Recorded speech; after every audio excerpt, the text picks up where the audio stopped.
merasa sedih ya, karena nyokap orang yang gue sayangi, cinta itu kembali lagi ngedrop dan harus masuk IGD ya, di zona merah ya. Karena ada statement yang membuat gue sedikit gelisah. Statement ini berkata seperti ini ya: kenapa Bu Gultom harus balik lagi ke RSUD? Bukankah keluarga sudah tahu penyakitnya? Bu Gultom ini gak bisa sembuh. Karena kita gak mau gagal sebagai anak. Gak bakal gue biarin depan mata gue nyokap gue ngap-ngapan mau meninggal, tapi gue gak melakukan sesuatu. Gue harus do something. Coba lu bayangin kondisi kayak gini, apa gue diemin mak gue? Gue biarin aja, udah meninggal mak, meninggal. Kan gak mungkin, bos.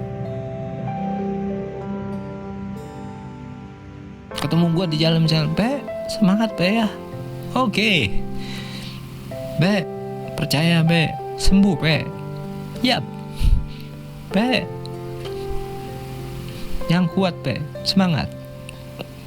Tuh, gue lebih suka statement itu dibandingkan kalian terlalu banyak komentar yang bikin kita jatuh hati.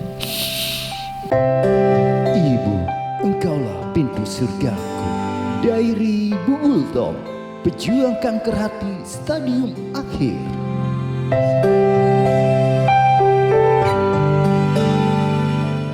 Kembali lagi dalam program Diary Bu Gultom, pejuang kanker hati stadium akhir. Teman-teman semuanya, gue mau update kondisi Bu Gultom saat ini ya. Di konten sebelumnya gue mengabarkan bahwa Bu Gultom sudah pulang dari RSUD ya. Gue sangat senang banget karena Bu Gultom sudah bisa pulang ke rumah ya. Senang banget ya. Kondisinya kemarin teman-teman lihat ya, sudah pakai ini ya, apa namanya, NGT ya, atau selang makanan yang berfungsi untuk memberikan nutrisi kepada Bu Gultom. Karena sebelumnya Bu Gultom gak pakai NGT, sehingga menyebabkan sulit banget gue untuk ngasih makan Bu Gultom, sehingga badannya itu kondisinya jadi ngedrop karena nutrisinya kurang bagus gitu yang didapatkan pada tubuh Bu Gultom. Nah, ternyata sehari setelah Bu Gultom berada di rumah, Bu Gultom kembali ngedrop. Dan mau tidak mau gue membawa Bu Gultom ke RSUD untuk masuk ke instalasi gawat darurat. Jadi yang mau gue kasih tahu kepada teman-teman, saat ini Bu Gultom balik lagi ke RSUD untuk dirawat ya, karena kondisinya ngedrop. Dan gue coba mengajak teman-teman untuk melihat, ini adalah stock shot ya, stock video di mana Bu Gultom sedang dirawat di IGD RSUD Kota Bekasi. Ini dia.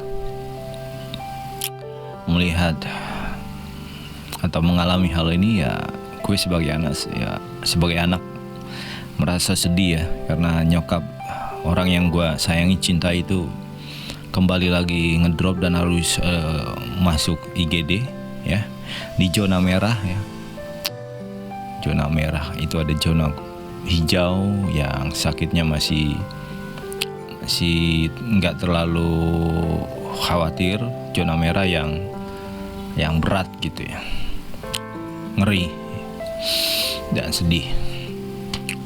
Nah, kabar terbarunya Bu Gultom juga sudah dipindahkan dari IGD ke ruang ICU, lagi-lagi masuk ke ruang ICU ya.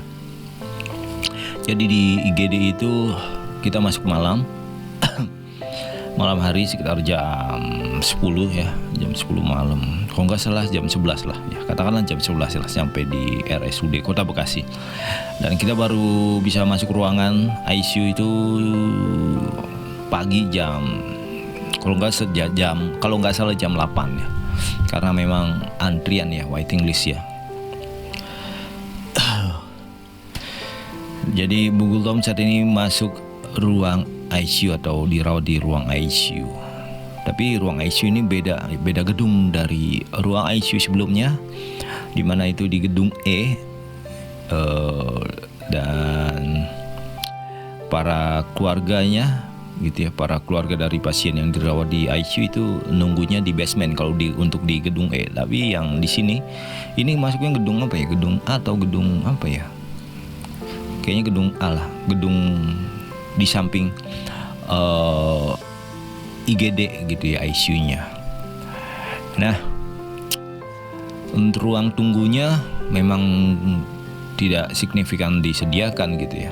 Kita tidur itu istirahat atau dalam menjaga keluarga kita yang sedang di ruang ICU itu di depan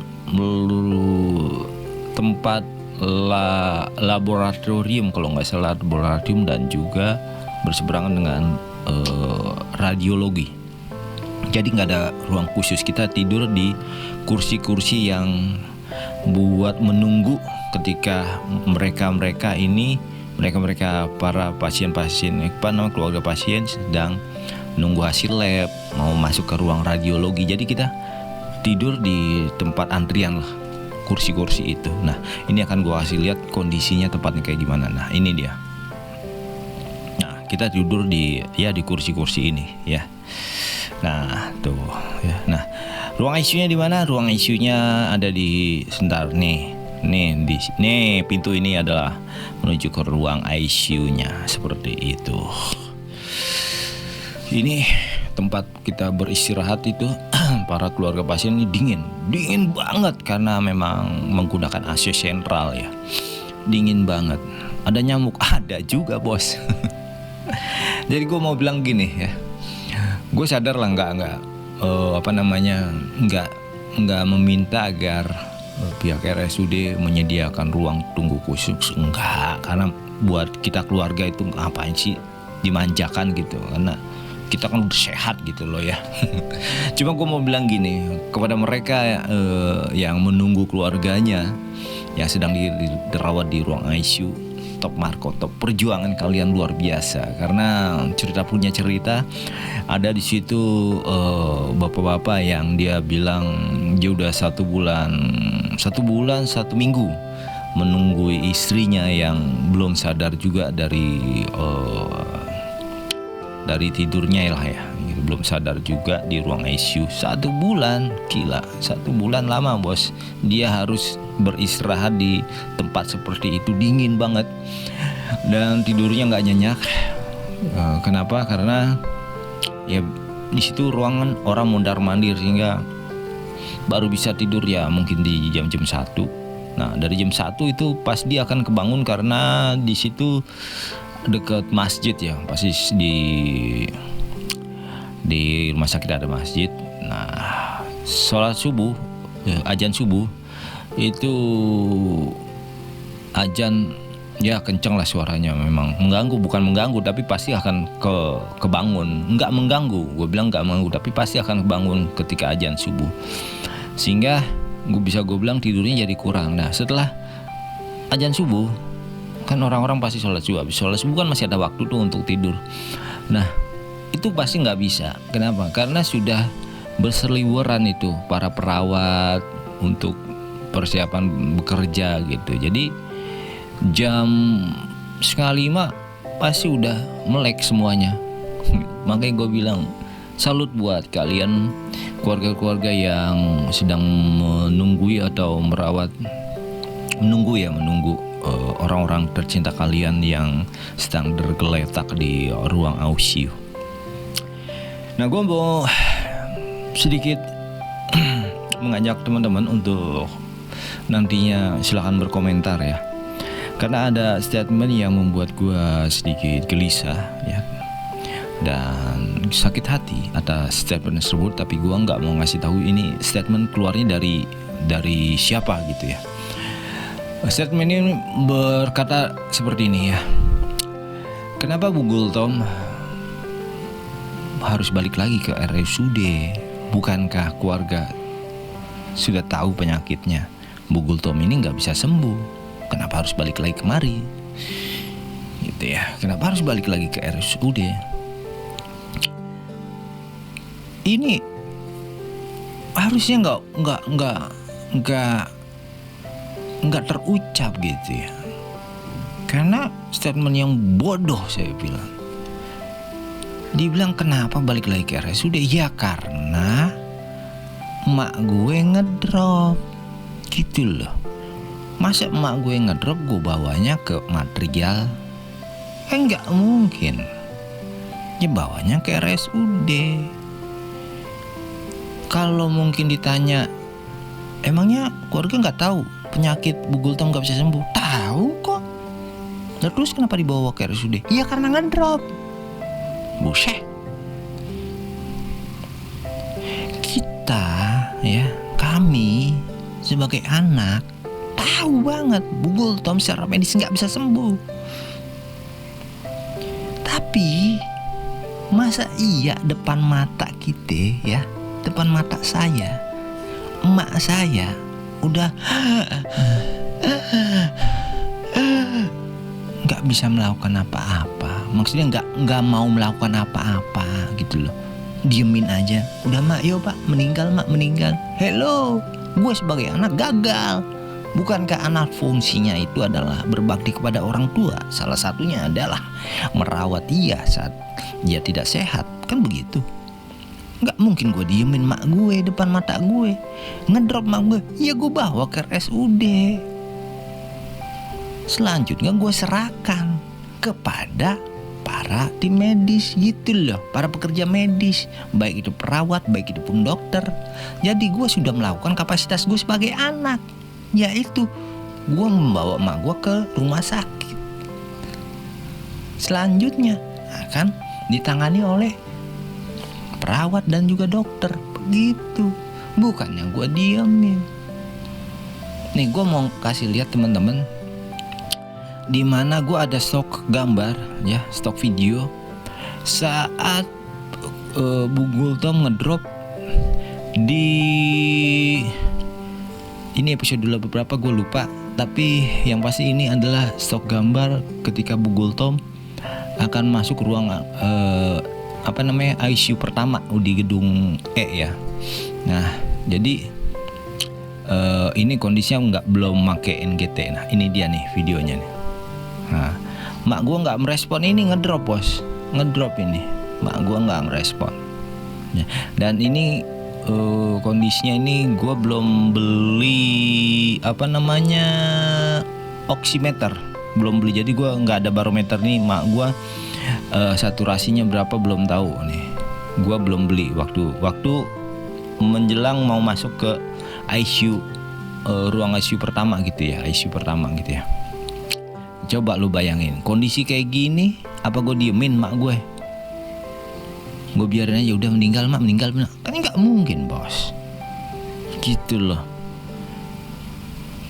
Masa iya gue diemin nyokap gue meninggal depan mata? Gue harus do something, lakukan sesuatu. Selama gue masih mampu nganter mak gue ke rumah sakit, ya itu akan gue lakukan. Nah kondisi kemarin kita udah beli oximeter ya. Kondisi kemarin itu jadi baru 1 hari masuk rumah sakit, setelah besokannya mak gue langsung balik lagi ke rumah sakit gitu ya. 1 hari lepas dari, paham gak sih teman-teman, 1 hari lepas dari rumah sakit pulang ya kan, terus baru 1 hari lagi malamnya langsung masuk lagi. Nah barometer ngedrop gimana bang? Nah kemarin itu kita udah beli oximeter sehingga ada pegangan bahwa nyokap gue benar-benar lagi ngedrop parah. Nah, gue udah beli oximeter sekitar jam 12. Gue masih sempat ngasih makan beliau. Beliau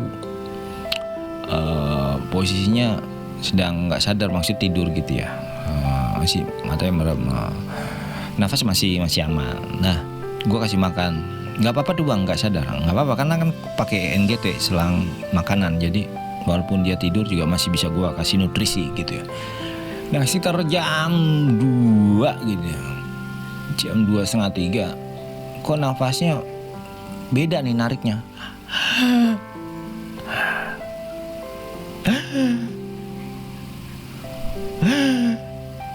Sembari mulutnya mangap. Lidahnya liar enggak?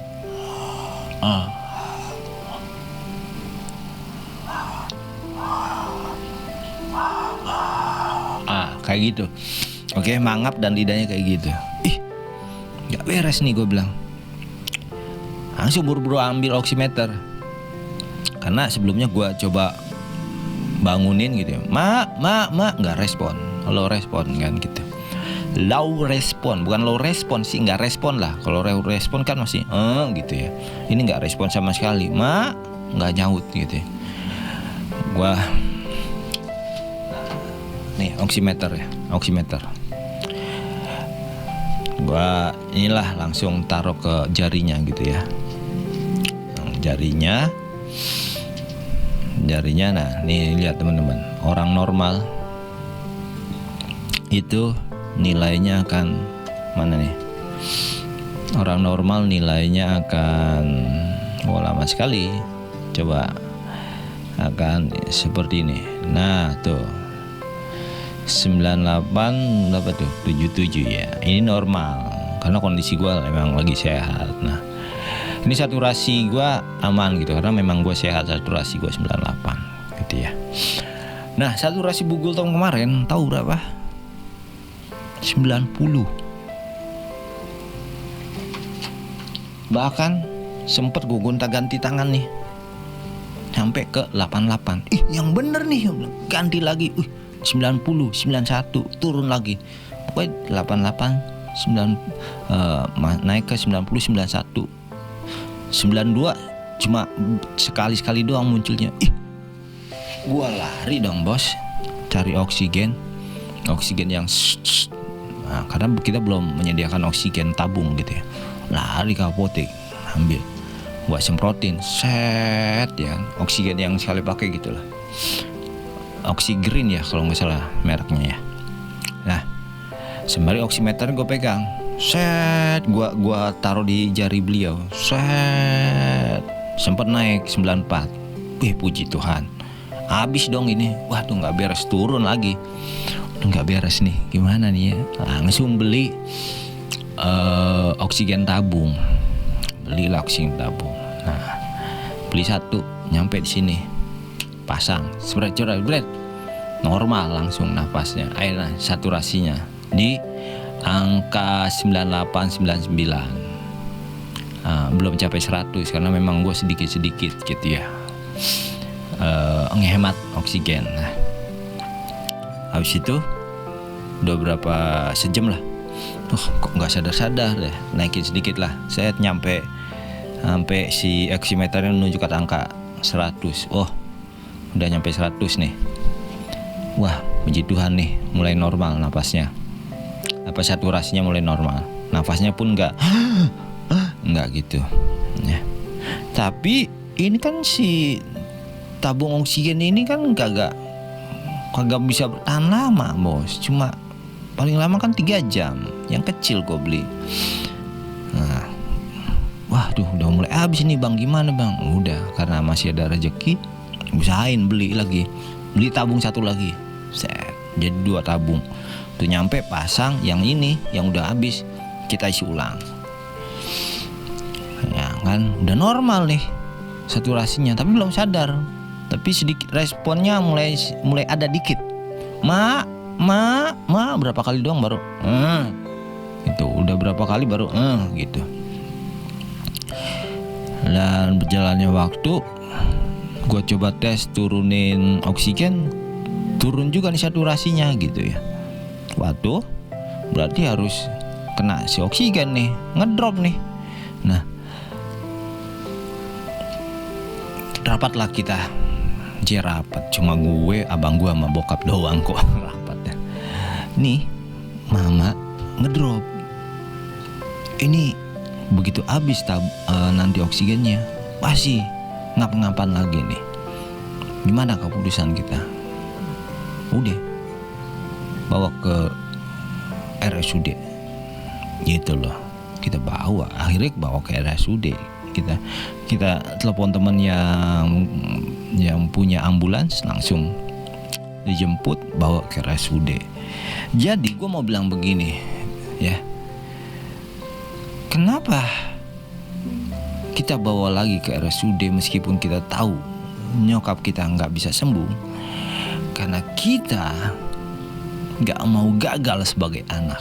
Kami nggak mau gagal sebagai anak gitu.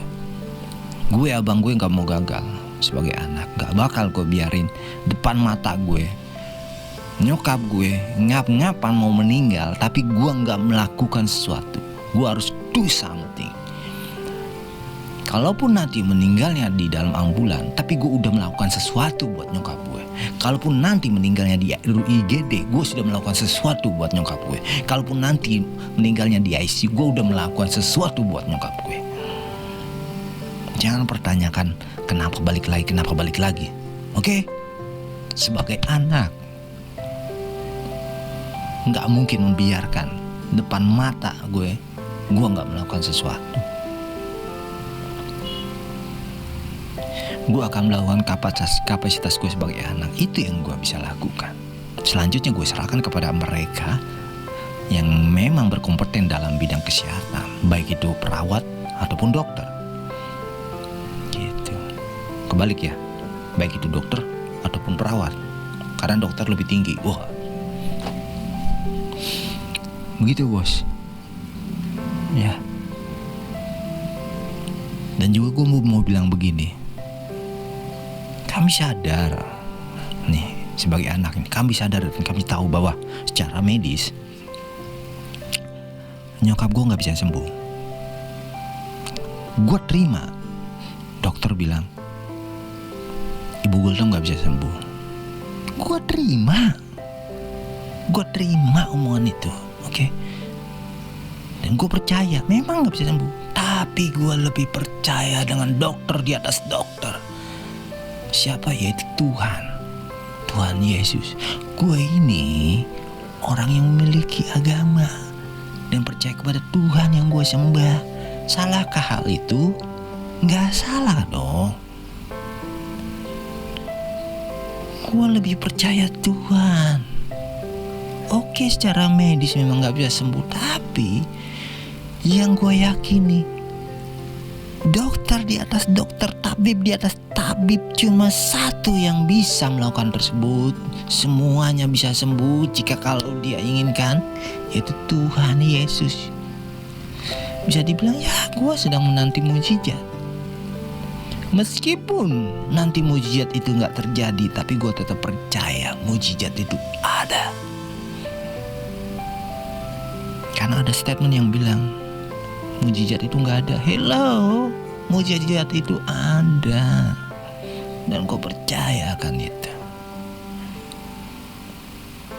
Jadi please, kepada kalian, kalau memang tidak berempati, jangan pernah mematahkan semangat kami, para pendamping pejuang kanker.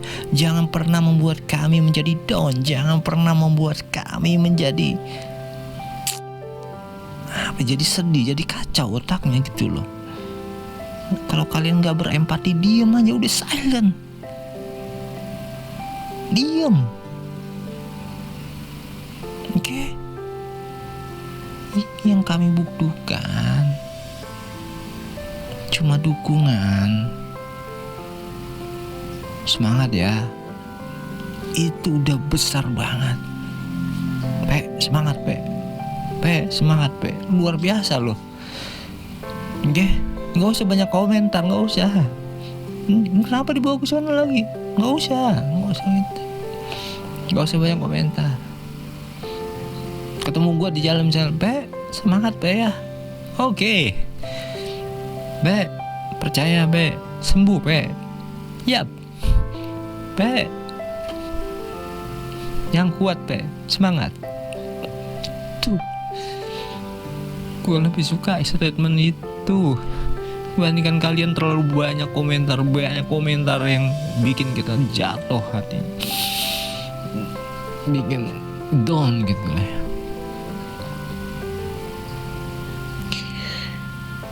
Sorry tuh saya kalau gue sedikit emosi di